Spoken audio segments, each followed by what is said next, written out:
Hola, somos estudiantes de la Escuela de Medicina y Ciencias de la Salud del Tecnológico de Monterrey y hoy vamos a hablar sobre el hipotiroidismo.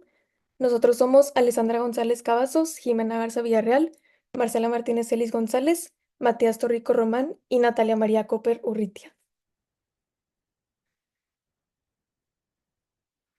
Antes de iniciar con el tema de hipotiroidismo, primero daremos una breve introducción sobre el eje hipotálamo-hipófisis tiroides y sobre la síntesis de hormona tiroidea.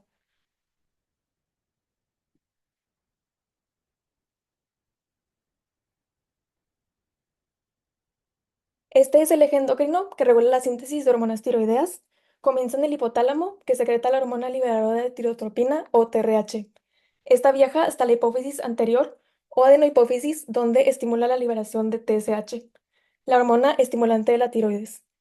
La TSH se transporta por la sangre hacia la glándula tiroides, donde activa la síntesis y secreción de las hormonas tiroideas T3 y T4. Cuando los niveles de T3 y T4 en la sangre son suficientes, se envían señales de retroalimentación negativa al hipotálamo y la hipófisis para disminuir la producción de TRH y TSH, manteniendo así un equilibrio de las hormonas tiroideas y que sus cantidades y efectos sean los deseados y equilibrados.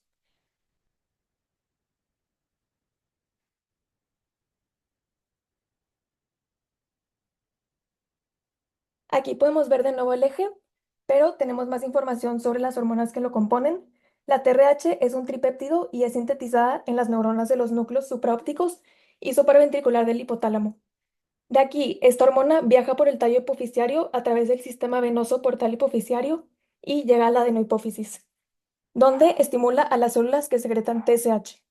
Y esta hormona, a su vez, estimula a las células tiroideas en su crecimiento celular, metabolismo de yodo, etcétera, para comenzar la síntesis de hormona tiroidea ya en la glándula tiroides.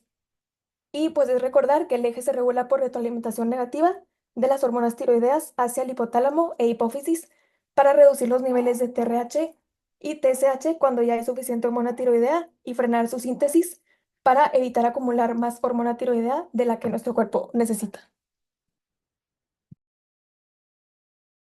Bueno, ahora yo les voy a hablar un poquito acerca de la síntesis de la hormona tiroidea. Para esto, de primero tenemos que entender dónde ocurre esta síntesis. Esto ocurre en la glándula tiroidea, que bueno, ya mencionaron su ubicación previamente, la cual está compuesta por sus unidades funcionales que se llaman tirocitos. Los tirocitos básicamente están compuestos por muchas células que se llaman células foliculares. Las células foliculares vienen así, en forma redonda, ¿ok? Y entre medio de cada célula folicular hay un espacio intracelular, el cual se llama coloide. Como todas las células del cuerpo, estas tienen, bueno, una vasculatura capilar por la cual va a viajar la hormona TSH y va a estimular la síntesis de hormona tiroidea T3 y T4. Dentro de cada tirocito ya es donde se realiza la síntesis de hormona tiroidea. Volviendo un poco a la slide anterior, vamos a ver específicamente la célula folicular y el tirocito como tal. Entonces, dentro de este tirocito hay pasos específicos que sigue la formación de hormona tiroidea. Específicamente uno, que es que llega la TSH liberada por la adenohipófisis y se une a receptores extracelulares GPCR, que están en la parte de la membrana de la célula folicular. Una vez estimula estos dichos receptores, que son receptores GPCR ligados a proteína G, activa la unidad GS, la cual aumenta el AMP cíclico y aumenta la proteína quinasa A, que básicamente es el segundo mensajero, el cual viaja hasta el núcleo y comienza a transcribir proteínas específicas, fosforilando ciertas partes del ADN, ¿ok?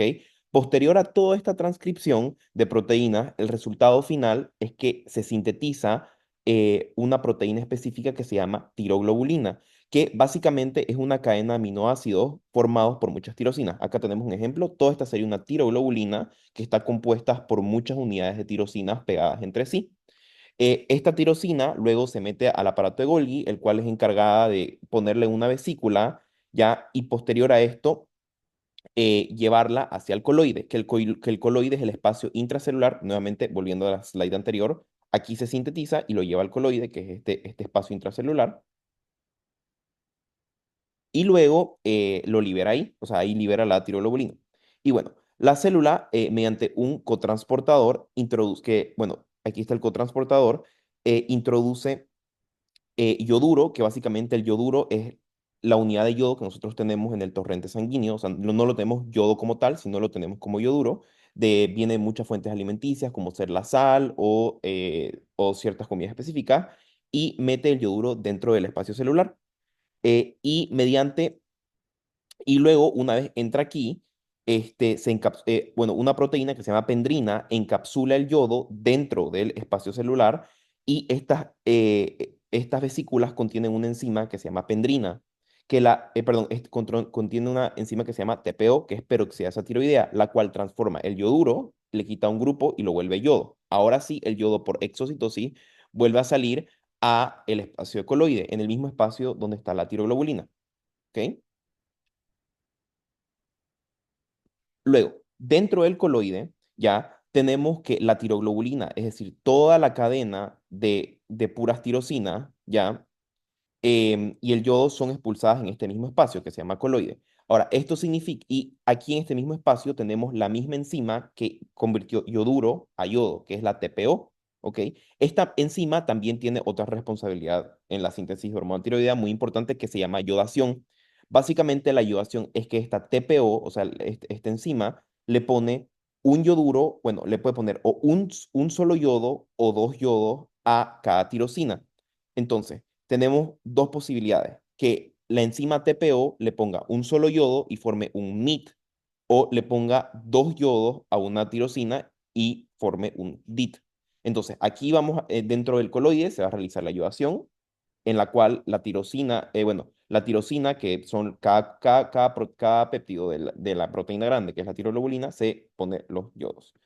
Luego, posterior a bueno, mediante endocitosis se absorbe la tiroglobulina que ya está iodada por el paso que realizó la enzima TPO antes, y asimismo las enzimas de endocitosis, bueno, las vesículas de la misma endocitosis se unen con enzimas lisosómicas. Las enzimas lisosómicas ya básicamente tienen, o sea, lo que van a generar es cortar los cachitos específicamente de T3 y T4, que el T3 y el T4 no es nada más ni nada menos que un DIT o un MIT con un T3, es decir, son dos tirosinas yodadas, ¿ya? Y pueden estar yodadas o por dos yodos o por un yodo. Y si se junta una tirosina que está yodada por dos yodos con una que está yodada por un yodo, es decir, un DIT con un MIT, se forma una T3. Y si se junta dos tirosinas que están yodadas por dos yodos, es decir, dos MIT, se juntan una T4. Luego, esta llega hasta la sangre y se une con su proteína acarreadora, que la proteína, o sea, estas enzimas ya son liposolubles, entonces salen de las vesículas, salen por la membrana sin ningún problema y se unen con sus enzimas que pueden ser albúmina o albúmina transportadora de tirosina y o TBG. Y luego, ahora voy a explicar un poco sobre las funciones de la hormona tiroidea a nivel celular. Bueno, la hormona tiroidea básicamente ya expliqué que es una hormona liposoluble, es decir, entra a la membrana sin ningún, o sea, pasa por la membrana intracelular sin ningún problema. Entonces, cuando esta entra, su forma activa de la hormona tiroidea es la T3. Efectivamente, tenemos más T4 a nivel sanguíneo, pero la T4 por una enzima que se llama 5-deshiodasa se forma a T3 dentro ya de la célula en la cual va a realizar su función, por ejemplo, una célula del hígado, una célula de tejido adiposo, una célula de músculo. Bueno, entonces entra la hormona como T3, que es su forma activa, y se une a receptores intracelulares, ya, que están dentro del plasma de todas estas células, o sea, dentro del citoplasma. Y cuando se pega la T3 con su receptor, este receptor viaja ya específicamente al núcleo de la célula y comienza la transcripción. Ahora, ¿qué va a transcribir? Va a transcribir ciertos transportadores específicos que son las bombas sodio-potasio. Entonces, básicamente, esto lo que va a hacer es a la célula, a cualquier célula a la cual se pega, comienza a transcribir 1000 bombas, o sea, muchas bombas sodio-potasio, y hace que estas células luego se transporten a la membrana y dicha célula quede con muchos más transportadores de bombas sodio-potasio. Estos transportadores son dependientes de ATP. Entonces, básicamente, por esto la hormona tiroidea es muy importante regulando el metabolismo, debido a que esta síntesis de más bombas sodio potasio incrementa el consumo de ATP en el cuerpo. Entonces, por ende, ya se va a hacer un incremento en el metabolismo para así poder conseguir este aumento o sea, este aumento de ATP que es requerido por todas las bombas sodio-potasio que son sintetizadas por esta transcripción que realizó la hormona tiroidea. Entonces, por ende, vemos los siguientes efectos a nivel sistémico. Uno, el aumento de presión arterial, porque bueno, luego el que es cronotrópico y neotrópico positivo, luego la lipólisis, luego el catabolismo muscular, los aumentos de motilidad del tubo gastrointestinal, la gluconeogénesis y la glucogenólisis. Todo esto para incrementar la síntesis de energía a nivel general, ¿no?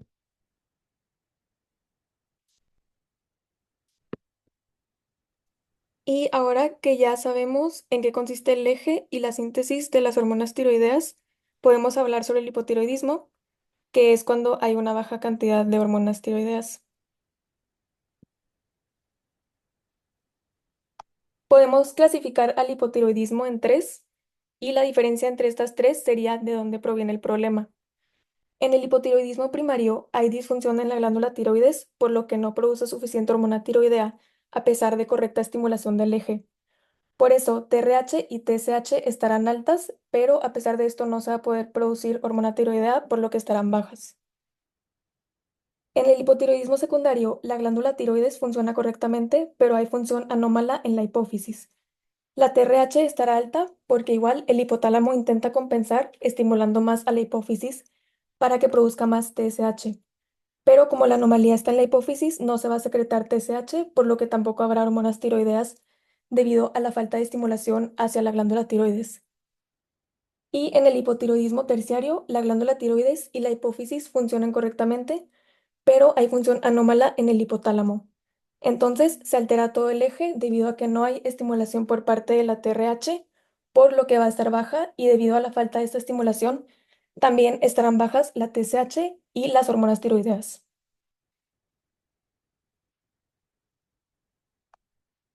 Y este es el cuadro clínico del hipotiroidismo. Las hormonas tiroideas son clave para regular el metabolismo basal, que es la cantidad de energía que el cuerpo utiliza. Entonces, cuando los niveles de estas hormonas están bajos, el cuerpo entra como en una especie de modo de ahorro y esto afecta prácticamente a todos los sistemas. Entonces, los síntomas se deberán a que hay una baja tasa metabólica. Entonces, los síntomas cardiovasculares que podremos ver son disminución del gasto cardíaco, disminución de la frecuencia cardíaca, hipotensión y, en casos severos, insuficiencia cardíaca. En cuanto a la piel, veremos cerosis, mixedema, palidez, intolerancia al frío y sudoración disminuida.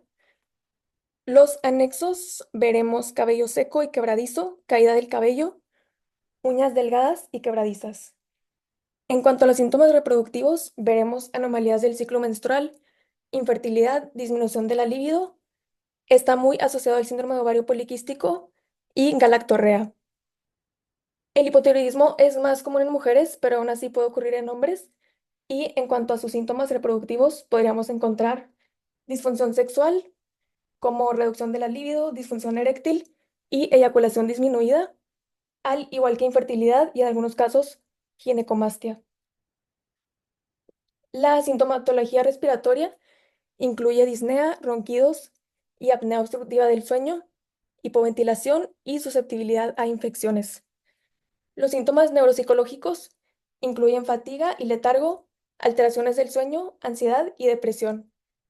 Los síntomas neuromusculares son hiporreflexia, parestesias, síndrome del túnel carpiano, ataxia y deterioro cognitivo. Y en cuanto a los síntomas gastrointestinales, podemos ver estreñimiento, distensión abdominal, aumento de peso leve por la retención de líquidos y pues el metabolismo lento.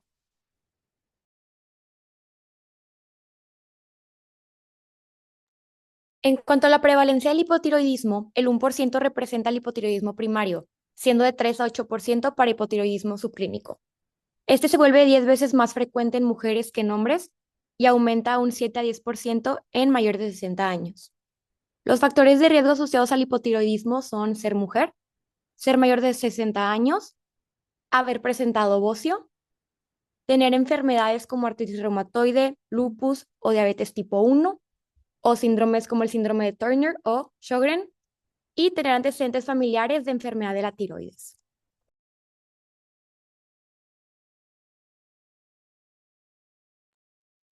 Ahora hablemos un poco sobre las causas más comunes del hipotiroidismo. Cuando hablamos de hipotiroidismo congénito, su causa más común es la disgenesia tiroidea, es decir, que no se formó bien la tiroides.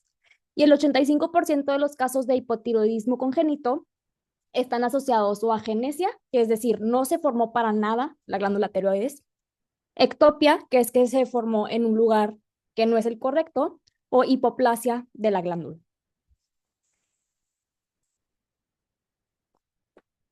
Ahora, si hablamos de las causas más comunes del hipotiroidismo primario, que es la forma mucho más frecuente del hipotiroidismo, podemos hablar sobre la tiroiditis crónica autoinmune de Hashimoto, que es frecuente en mujeres de entre 40 y 60 años. Y aquí va a haber una infiltración y destrucción del tejido tiroideo por células y anticuerpos, y puede haber o no haber bocio. También podemos hablar del hipotiroidismo iatrogénico, que la iatrogénica es un estado causado o provocado por médicos o algún tipo de tratamiento. Entonces, esto puede ser después de una tiroidectomía, tras tratamientos o fármacos que contengan yodo o radiación en el cuello.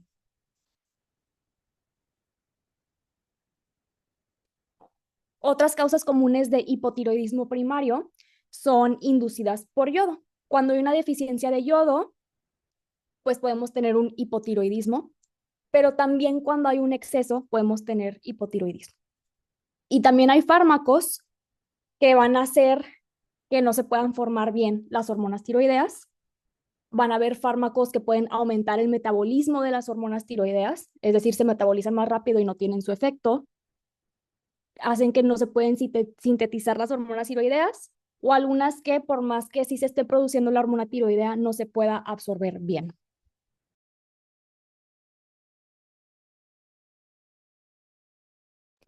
Ahora, si hablamos de las causas comunes de hipotiroidismo secundario, aquí es que hay un déficit de CSH y el problema está en la hipófisis.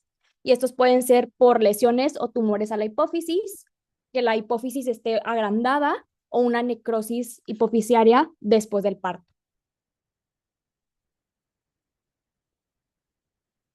Y ya por último, las causas del hipotiroidismo terciario. Aquí está causado por un déficit en la producción de TRH, que está en el hipotálamo, que se produce en el hipotálamo. Y algunas causas pueden ser lesiones o tumores del hipotálamo o alteraciones en el sistema porta hipotálamo hipófisis.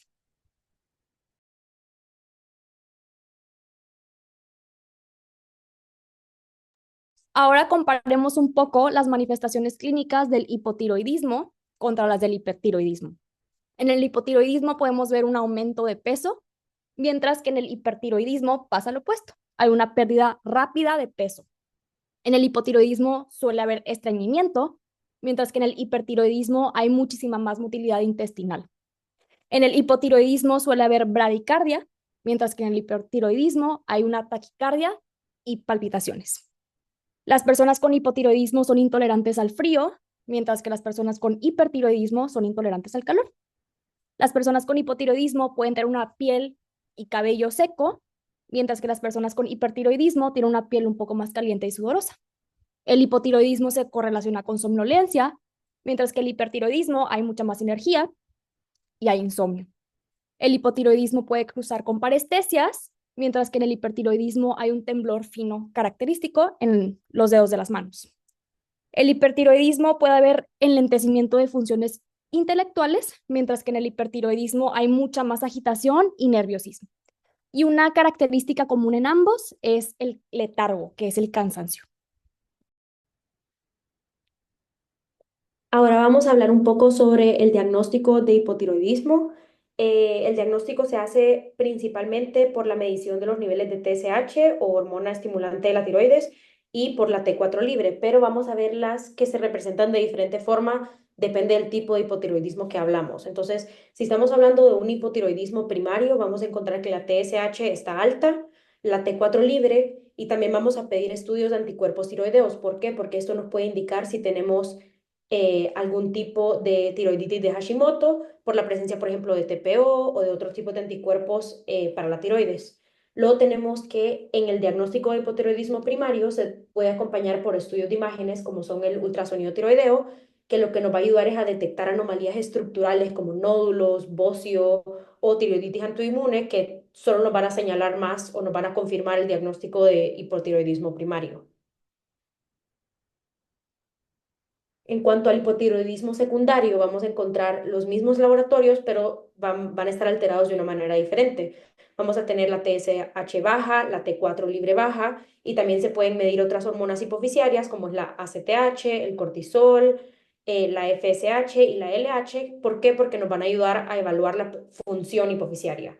Y cuando se habla de o tenemos una sospecha de un hipotiroidismo secundario, algunos de los estudios que podemos hacer es una resonancia magnética. ¿Por qué? Porque nos puede ayudar a identificar si hay algún tipo de lesión en la hipófisis o en el hipotálamo. Ahora para el tratamiento general para el hipotiroidismo no varía, depende del tipo, sino que en general siempre se da una monoterapia de levotiroxina o LT4 que se administra por vía oral y el objetivo es normalizar los niveles séricos de la hormona y aliviar los síntomas que conlleva el hipotiroidismo. Lo que sí cambia un poco es la forma en la que podemos monitorear si ha estado mejorando o si el tratamiento es efectivo. ¿Por qué? Porque cuando hablamos de un hipotiroidismo primario, el monitoreo se hace principalmente por la TSH. Y también se puede usar la T4 libre, pero principalmente lo que vamos a ver son si los niveles de TSH regresan a un estado normal. Pero si estamos hablando de un hipotiroidismo secundario, como sabemos que el daño es en sí en la hipófisis, entonces la TSH no fuera un buen monitoreo de la efectividad del tratamiento, sino que se va a utilizar principalmente la T4 libre. Y cuando hablamos de qué tan tratable es la etiología, podemos ver que en el primario normalmente no es tratable, solo que sean casos, perdón, no es curable, solo que sean casos de hipotiroidismo transitorio. Y por el otro lado, cuando hablamos de una secundaria, sí puede ser tratable si estamos hablando de un tumor en la hipófisis o algún otro tipo de etiología secundaria. Eso fue todo. Muchas gracias por su atención. Esperemos que hayan aprendido un poco más sobre el eje hipotálamo hipófisis tiroide y sobre las alteraciones que se pueden dar dentro de este eje. Muchas gracias.